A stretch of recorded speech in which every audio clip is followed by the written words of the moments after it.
Welcome guys. Now we are continuing chapter 1 and this is the part 9.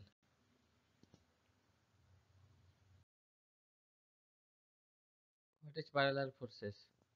The forces whose lines of actions are parallel to each other are known as parallel forces. Means this is first force and this is second force. This line of action and this line of actions are both parallel. Line of actions are both parallel. So these forces are called parallel forces. Like forces and unlike parallel forces. Like means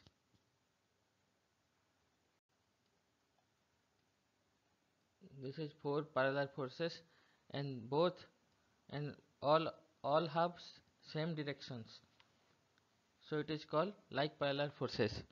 If they don't have same direction, then it is called unlike parallel forces. Here some forces are in the upward direction, some forces are in the downward direction, or you can say these are like parallel forces, these are unlike parallel forces. जब बहुत सारे parallel forces दिए गए हैं, उनके magnitude and position of resultant कैसे निकालें? दो मेथड होते हैं, एक तो analytical method, another is graphical method. One is analytical method,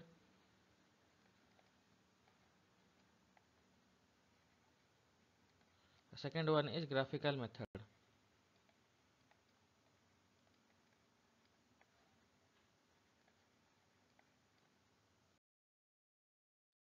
Let's do some problem relating to parallel forces, like and unlike parallel forces.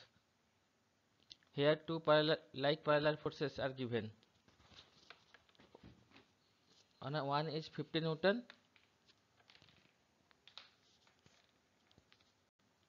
First draw the figure.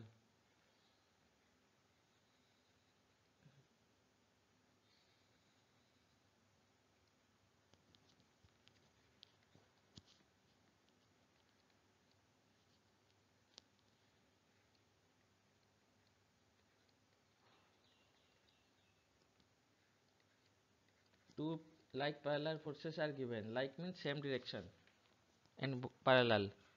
50 Newton and 100 Newton act at the ends of rod 360 mm long. This is how much distance? This is 360 mm distance. Find the magnitude and resultant. Find the magnitude of the resultant force and the point where x means its position. Point where it acts means position. Position where resultant force acts, and find its magnitude also. How you can get resultant? Both parallel forces are like parallel forces, so their resultant is 50 Newton plus 100 equal to 150 Newton. Because both are in the same direction, automatically resultant will be in the same direction also, and their resultant will be addition of these forces. Let x equal to distance between the line of action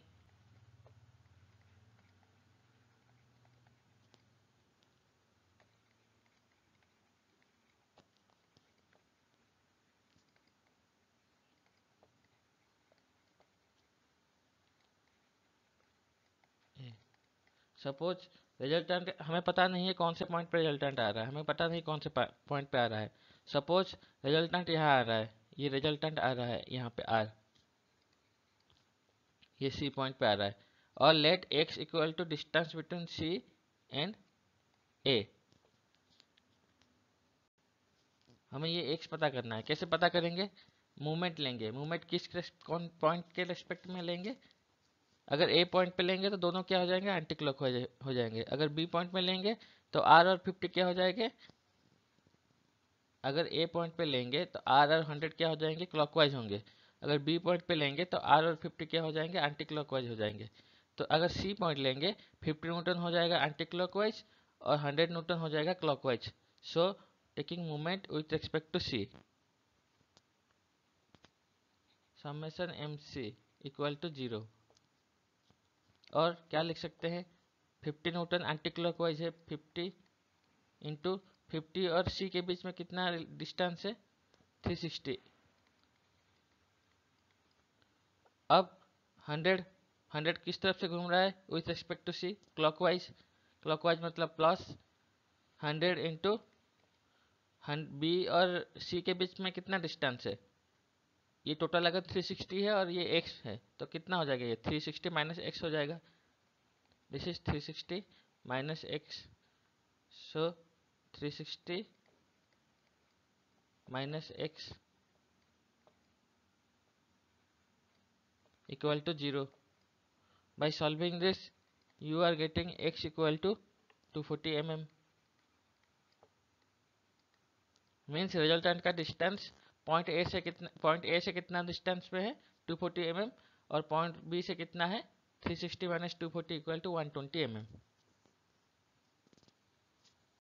second question, a beam of 3 metre long. एक beam दिया गया है, उसका distance कितना, length कितना है, 3 metre. I am drawing the figure.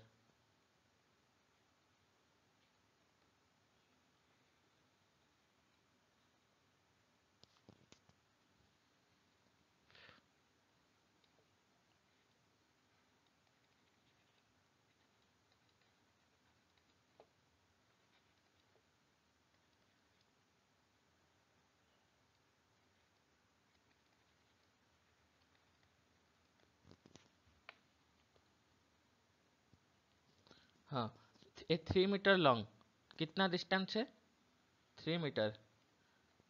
Wait कितना है उसका, ए बी का वेट है 400 न्यूटन। तो कहाँ पे आएगा, यूनिफॉर्म है तो कहाँ पे वेट आएगा, बीच में आएगा। बीच में मतलब ये 400 न्यूटन, मतलब इस तरफ से 1.5 मीटर और इस तरफ से 1.5 metre. Suspended in horizontal position by 2 vertical strings, 2 strings है और उसकी टेंशन कितना है, R A and R B. Can withstand a maximum tension of 350 only. 350 newton maximum withstand कर सकते हैं।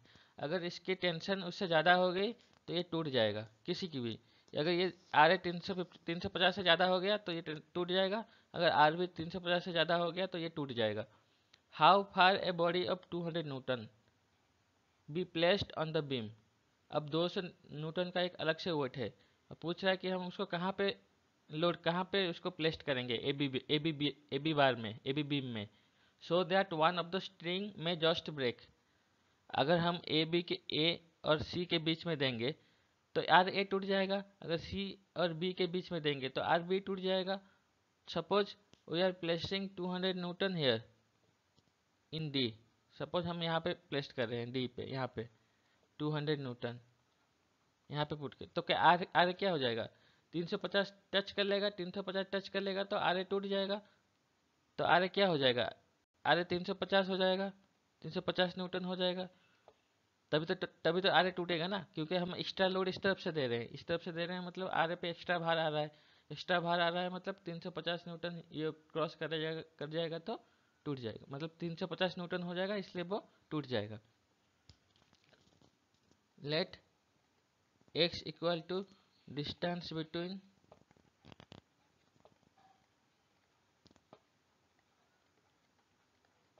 Body of wait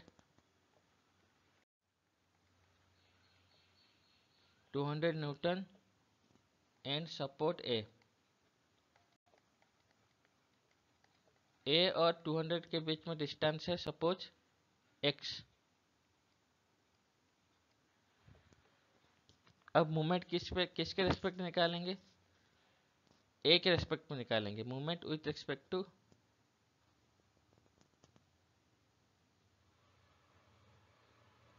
to B निकालेंगे। Movement with respect to B equal to 0। Why, अगर ए पे निकालेंगे तो आर बी भी unknown है और एक्स भी अननोन है। अगर बी रेस्पेक्ट में निकालेंगे तो only unknown will be x. अगर किसी इक्वेशन में A plus B plus C equal to 10, A plus B plus 10 equal to 15 दिया हुआ है, क्या आप बता सकते हैं ए की वैल्यू कितनी है, बी की वैल्यू कितनी है, नहीं बता सकते ना। क्यों, because 2 unknowns are there in a equation, so we can find the value of both unknowns. Similarly अगर बी पॉइंट लेंगे तो हमारे पास अननोन क्या रह जाएगा, x रह जाएगा, क्योंकि आर तो हमें पता है 350 न्यूटन। अगर ए पॉइंट में लेंगे तो अननोन कौन सा रह जाएगा, x रहेगा और b रह जाएगा, दोनों अननोन रह जाएंगे। इसलिए ना ए लेंगे ना, इसलिए हम ए नहीं लेंगे। अगर सी ले लिए कि डी ले लिए क्या होगा, सेम कंडीशन, सी ले लिए तो क्या होगा, both R A both X and R B unknown. Same उस तरह से डी लेंगे तो क्या होगा, एक्स और एंड आर बी अननोन हो जाएंगे। इसलिए हम एक ही पोजीशन पे ले सकते हैं बी लेंगे तो हमें अननोन बस एक ही रहेगा।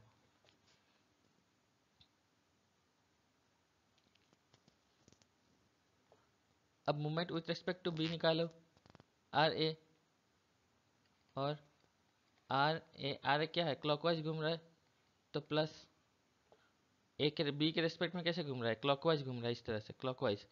आर ए इंटू कितना होगा 3, ए और बी के बीच में डिस्टेंस कितना है 3। फिर 200 न्यूटन, देखो 200 किस तरफ से घूमेगा, एंटी क्लॉकवाइज, तो minus 200 200 into 200 into 3 minus x, 3 minus x, ये डी से बी कितना डिस्टेंस होगा 3 माइनस एक्स। अब माइनस 400 इंटू कितना कितना लिखेंगे 400, और बी के बीच में कितना डिस्टेंस है, अगर 3 मीटर है तो और आधा कितना हो जाएगा 1.5 metre into 1.5 equal to 0। By solving this equation you will get x equal to 150 by 200 equal to 0.75 metre. अगर हम सपोज हम ए पॉइंट पे ले रहे हैं, अगर सपोज आप बोल रहे हैं कि ए डी सी में लेने से क्या होगा, suppose this is answer, suppose we are taking, suppose हम movement with respect to A निकाल रहे हैं इक्वल टू 0, तो क्या लिख सकते हैं 200 plus 200 into X plus 400 into 1.5 minus R B into 3 equal to 0। अब दो अननोन आ गए, यहाँ पे एक्स आ गया और आर बी आ गया, दो अननोन हो गए तो इक्वेशन कैसे सॉल्व करोगे, नहीं कर पाओगे। इसलिए ना ए को ले रहे हैं, ना डी को ले रहे हैं, ना सी को ले रहे हैं।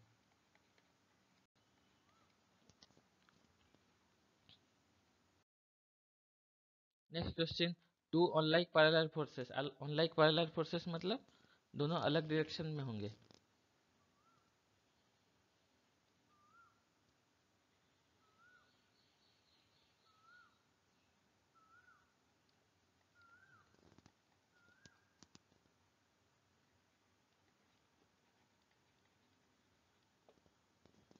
To unlike forces of magnitude कितना दिया है 400 newton and 100 newton are acting in such a way that their line of action are 150 mm apart, मतलब इन दोनों के फोर्स में कितना डिस्टेंस है 150 mm।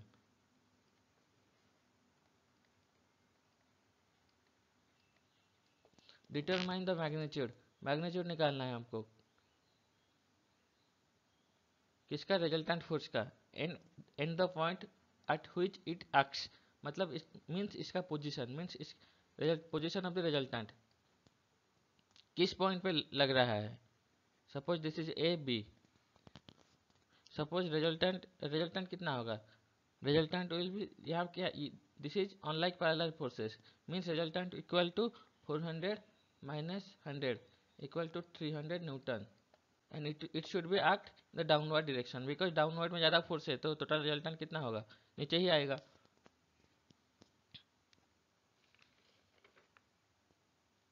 लेट हमें एक्स कहाँ कहाँ किस पोजीशन पे आ रहा है नहीं पता, रिजल्टेंट किस पोजीशन पे आ रहा है नहीं पता, सपोज यहाँ पे रिजल्टेंट आ रहा है आर, और और ए और आर के बीच में डिस्टेंस है x, let x equal to distance between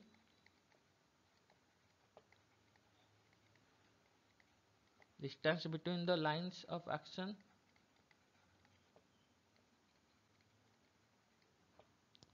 of the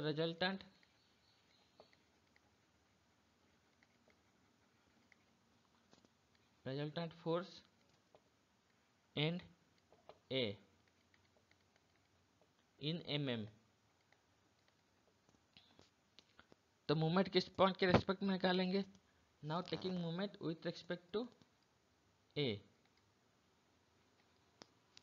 equal to 0। B point पे अगर लेंगे तो क्या होगा? बी पॉइंट पे लेंगे तो क्या होगा? R anti clockwise 400 newton anti clockwise. अगर सी पॉइंट पे लेंगे तो क्या होगा? Anti clockwise 100 newton anti clockwise, 400 में एंटी क्लॉकवाइज होगा। अगर ए पॉइंट पे लेंगे तो क्या होगा? दोनों both are equal to clockwise and B equal to anti clockwise, मतलब दोनों अलग अलग पोजीशन और अलग अलग रोटेशन करेंगे। अगर movement with respect to A लेंगे तब हमारा कैलकुलेशन इजी होगा। So summation movement A equal to 0। Movement with respect to A कैसे निकालेंगे? आर की वैल्यू आर इंटू आर कौन सी डायरेक्शन में घूम रहा है? प्लस क्लॉकवाइज में, तो प्लस आर इंटू एक्स। अब 100 न्यूटन किस डायरेक्शन में घूम रहा है? Anti clockwise, means 100 into 150 equal to 0। By solving you are getting x equal to 50 mm. Put the value of r here, 300 Newton. Then by solving you got x equal to 50 mm. Next question. A uniform beam of weight 250 weight 100 Newton. First drawing the figure.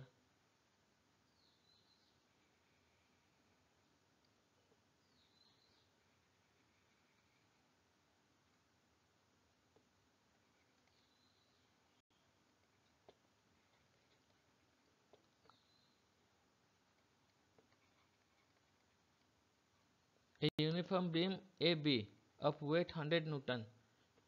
तो weight कहाँ पे आएगा? Middle point पे आएगा 100 newton. Let's it is C point and total distance of the beam is A B equal to 6 metre long.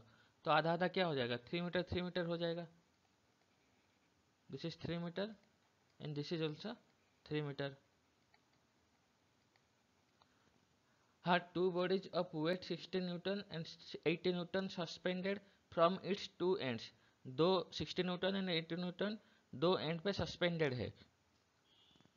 60 Newton A point पे है और B point पे है 80 न्यूटन।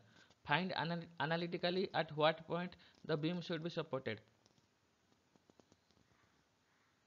पूछ रहा है कि देखो ये इनमें कौन से फोर्स पे आ गए? लाइक फेलर्स फोर्सेस आ गए। तो ये पूछ रहा है कि कौन से पॉइंट पे, at what point the beam should be supported so that it may be rest horizontally। कौन से पॉइंट पे ऐसा फोर्स एक्ट करेगा so that beam will be rest horizontally।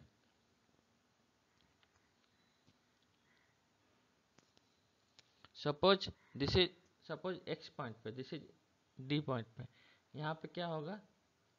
एक फोर्स आएगा इन तीनों को बैलेंस करने के लिए। सो दैट ये क्या होगा? अगर देखो ये तीनों फोर्स नीचे की तरफ आ रहे हैं तो एबी बीम क्या होगा?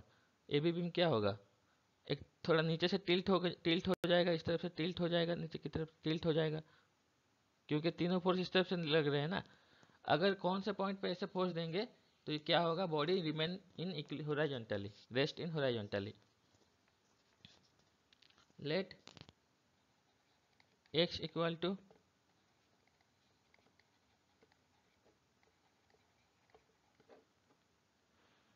distance between B and the point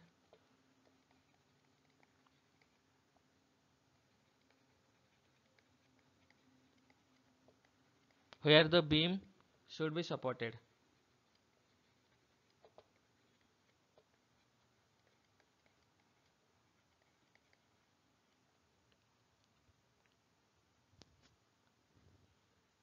अब मूवमेंट कौन से रेस्पेक्ट में लेंगे? मूवमेंट कौन से रेस्पेक्ट में लेंगे बताओ? अगर ए सी और बी के रेस्पेक्ट में लेंगे तो हमारे पास दोनों अननोन, डी का भी अननोन हो जाएगा। डी फोर्स हमें नहीं पता, डी ये अननोन हो जाएगा, x भी अननोन हो जाएगा।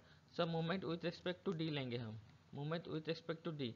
हम क्योंकि हमें डी में कितना फोर्स लग रहा है ये नहीं पता, ऊपर से x नहीं पता, दो अननोन अननोन नहीं पता। ये डी में कौन, डी में जो रिजल्टेंट फोर्स डालेंगे वो रिजल्टेंट फोर्स नहीं पता, ऊपर से हम x की वैल्यू नहीं पता।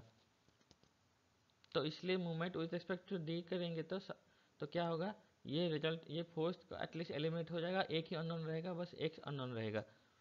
तो movement with respect to D कैसे निकालेंगे, 80 कौन सा, 80 डी के रिस्पेक्ट में कौन से घूम रहा है, क्लॉकवाइज, तो प्लस, इसलिए प्लस प्लस 80 इंटू एक्स, 100 में क्या हो जाएगा, एंटी क्लॉकवाइज घूम रहा है, तो माइनस 100 इंटू 3 माइनस एक्स। अब 60 न्यूटन कितना है, 60 एंटी क्लॉकवाइज घूम रहा है, तो -60 इंटू डी से ए के बीच में कितना डिस्टेंस है, टोटल 6 मीटर है, और माइनस एक्स कर दो, तो क्या हो जाएगा, 6 माइनस एक्स इक्वल टू 0, और x इक्वल टू 2.75 मीटर।